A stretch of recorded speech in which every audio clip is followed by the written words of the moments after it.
Shalom. I want to give all praises, honor, and glory to Yahweh Shem Yahweh Shai, and double honor to the elders and apostles. Just about Samat coming to you in the spirit. Lord willing, this video is edifying. All right, I wanted to do an impromptu, pretty much just dialoguing on you can't force the Lord's will, all right, or you can't go against the Lord's will, because all you can do is put forth your best effort, your best measure, and pray that the Most High, allows your works to come to pass, allows your actions to be successful, and we as humans, or I should say we as in the flesh, sometimes we like to think that we have more control than we really do. The most we really have control over, in a sense, is our actions, and the way we think about things and how we handle situations.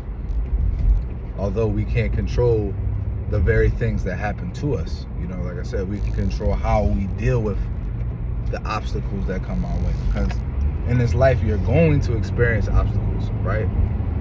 It says it in the book of 2nd Esdras, and it goes into how there's a raging water and a fire on one side, a raging water on one side and fire on the other, and there's a path, right, that's so small, but only one man could go at a time, and that path is so small that when there's obstacles on that path, there's only one way you can't go, and that's forward. I mean, you can only go either through your obstacles or over. You got to either overcome them or you got to push through them. You can't go around them. You can't find an alternate route, because there is only one route. There is only one path. All right, and where does that road lead to? It leads to the ultimate, that city, which is the kingdom of heaven. If you brothers want to inherit those new bodies, you want to live for eternity, you want to rule, you want to have glorious excellency, eternal excellency, you want streets made of gold, amethysts on your toilet, walls made out of ruby, many other stones that we haven't heard of, sardine stones and sargent stones and onyx and different things like that. If you want to inherit all those things, you have to overcome the obstacles that present themselves to you. You can't force the Most High's hand. You can't force your own will. All you can do is put forth your best effort, make the right steps, and allow it to play out the way it's going to play out. You can't control the outcome, right? But you can control the actions. And how do you do that, right? How do you have good success in this truth? You have good success in this truth first and foremost by having faith in Yahweh Shem Yahweh Shai. That's first and foremost, right? You have to have a fear of the Most High, and you have to have faith in the Most High. Those two things, go hand in hand, because having fear of the Most High is what's going to grant you wisdom. That's what's going to grant you wisdom. It's going to grant you a backbone. It's going to grant you understanding of what? Of good and evil, right? Of righteousness and wickedness. And the only way you're going to be successful, the only way you're going to be successful in this truth, I thought the cops had put their lights on for me, but they didn't, because I started to weave between traffic for a second. The only way you're going to be successful in this truth is by being in the spirit. And by being in the spirit, it keeps your alertness on point, right? It keeps your senses on point. Spider-Man, your spidey senses, right? It keeps your observation high. It keeps your awareness high. So whenever you're put in a situation where you have to make a choice that's ultimately going to have you in wickedness or not, you have to be able to be aware of that. And sometimes, and it's going to happen when there's going to be points where you may overlook something. And you may end up doing something that's not necessarily in the benefit of your spirit, right? Or something that may be going off, if you will, and you weren't intentional about it, but you also weren't in the spirit fully like you should have been to be able to catch it, you know. But that's okay, because what, we don't let that weigh us down. We're gonna continue to push forward, you know. And as long as you recognize it, you check it, and then that's why you have to examine yourself daily, as the scriptures say, whether you be in the faith. Because if you're not examining daily, you could be falling subject to your environment. You could be falling subject to the world. You know, you could be slowly drifting out of the faith, you know, if you're not examining yourself daily. You know, if you go days and days without really examining, days without really being in the spirit, days without praying, you know, days without talking to brothers, without even thinking about the Lord, it ain't going to take much to kick you out. You know, it ain't going to take much to pull you out and right back into the world. That's why the Most High has to be the center of your attention. You know, even when doing other things, the Lord should be on your mind. You know, I'm at work and I'm still thinking about the Lord, because and what happens is, when you're in the spirit, every little thing that happens, you're going to have spiritual thoughts of. You know, so like even what I do for work, you know, in my line of work, you know, I work in a hospital environment, and one thing in particular I can say is, and this is public information. You know, this isn't any you know, HIPAA violation or anything. I'm not giving no patient's name or anything, but in particular, transplant surgery. Right? There's a certain medication, right? It's known as Stymo, which is basically an anti-rejection drug, and it's given to people who have transplants, you know, liver transplants, kidney transplants, lung transplant, whatever. And the average person, you know, they look at transplants as a scientific phenomenon, you know, a scientific, you know, a scientific phenomenon, you know, a technological advancement and miracle, and in the medicine that helps the body not reject that organ, they look at it like it's God-given. But, you know, I digress. You know, I understand these things, and I am in the spirit of thinking like, yo, this is fucked up for real. You know, it's beautiful that, you know, this technology exists, and, you know, it's possible to transplant an organ and people can live. You know what I mean? Like, when you think about it in that sense, but then when you look at it like, okay, but it's going against the Most High's grain, because one, your organ failed for, it could be a number of reasons. You know, a lot of times it can be self-inflicted. You know, if somebody has a liver failure or whatever, you know, it can be from excessive alcohol consumption. You know, if somebody has a failing lung, it can, you know, excessive nicotine, cigarette smoking, you know, amongst many other different things.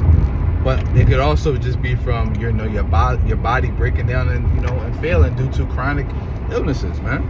And but to make a long story short, the pharmacist will talk to the patients, and, you know, they'll pretty much say, listen, you got to take this medication for life, and if you don't take it right and you mess up, what's going to happen is your body can go into rejection, and your body will start to reject that organ that was transplanted, even if you've taken your medicine on point for 10 years straight, and then you start to slip off, your body goes into rejection. And that goes to show you that that's going against the Most High's will. It's against the grain. So it's Esau playing God and creating a drug, a miracle, which is really just a band-aid or a glue to try to keep that organ in your body. Because if it was really a phenomenon, you would be able to transplant the organ and then just live a normal life without having to live off of medications for the rest of your life. So it's like, did you really get back your life, or did you just buy time at the cost of quality of life? You know, and people don't look at it like that, man. But, you know, only a spiritual man sees things through spiritual senses or spiritual lenses, man. But that's just one example, one personal example that I can attest to, that, you know, you can't go against the Most High. You know, and when you think about now, let's just transition back into being in this walk. You have to apply that to just your very works itself. You know, you put out the best that you can, but you have to understand that the result is of the Most High. So you can, like, for example, you can't wake anybody up. All you can do is push the word. And if somebody's not getting it, it's either the Most High is not giving it unto them, or the Most High is just not giving it to them at that moment. The Most High might want you to nurture them a little bit more, you know, depending on if it's somebody you know personally, or if you're out of highways and hedges and the Jake just can't get it. Hey, that's the scripture say, wipe the dust off your feet, all right, and move on. You know, move on. If they ain't worthy of the Spirit, then they're not worthy of the Spirit. Maybe in the future they will, maybe they won't. You know, that's up to the Most High. All we do is preach the word. You know, we keep it simple. You know, you can't make yourself of the elect either, but what you can do is you can put on as the elect. You can do what the elect would do.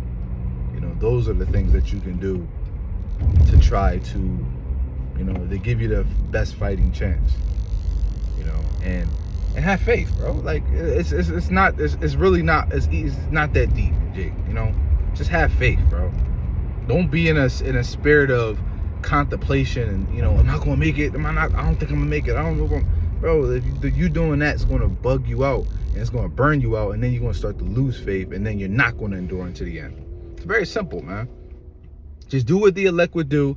Believe the Lord is going to deliver you. Have faith that the Lord is going to deliver you. Pray and believe in the things that you pray for. And then, you know, if it all comes down to it and the Most High doesn't deliver you, then the Most High don't deliver you, bro. It is what it is, man. It's easier said than done, but you won't know until that time comes. And when that time comes, it's already going to be there, you know, and there's nothing you can do. So there's no need to stress yourself out now, you know, and bug yourself out now under the what if. You know, start being a glass half full kind of a guy instead of a glass half empty. You know, you see it, and I always like to look at life in that outlet and that output. You know, if you see a glass with water and it's halfway, is it half full or is it half empty? You know, that very thought right there can be a game changer for you. You know, it could be a game changer for you. And just how you move in the spirit, how you look at life, you know, how you look at this truth. Because a lot of people in the world, well, you have a lot of Jakes that will get everything we say, but once we start talking about Jacob's trouble and the crash of the dollar and the destruction, they can't get past that, because what? They can't see that out of chaos comes peace.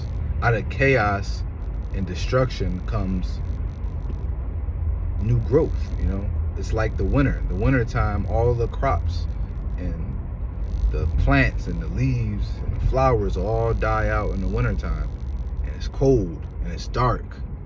But then once spring starts to come, it starts to get brighter, it gets warmer, the sun comes out, the plants start to grow back, the leaves start to sprout. You know, it's seasons. But we're coming into a time where it's going to be a real dark winter.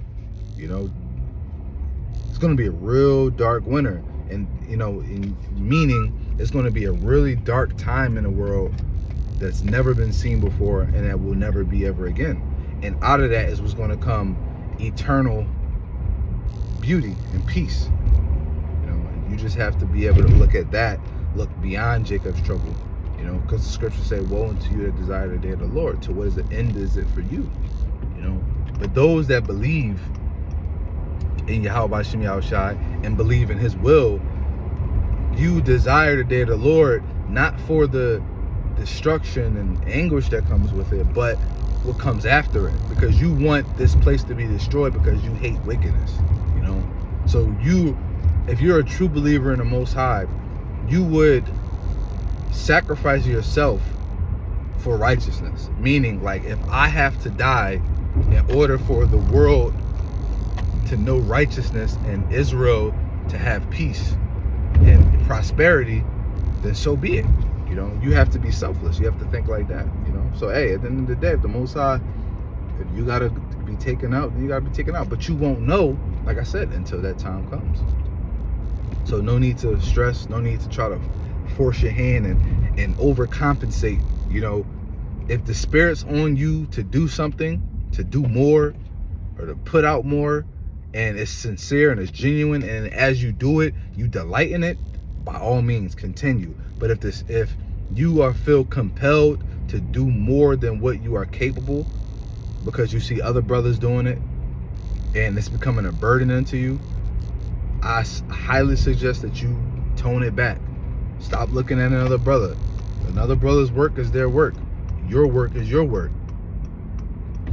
You know, and both y'all brothers can be delivered with the differences in your work. You know, a brother's work can be 100-fold and your work could be 50-fold. But both of you are equal in faith. Or maybe not. But both of you have enough faith to what? Make it into the kingdom. Because it ultimately comes down to the faith, and it comes down to the spirit that you are in. You know? So don't force the hand, don't force the spirit.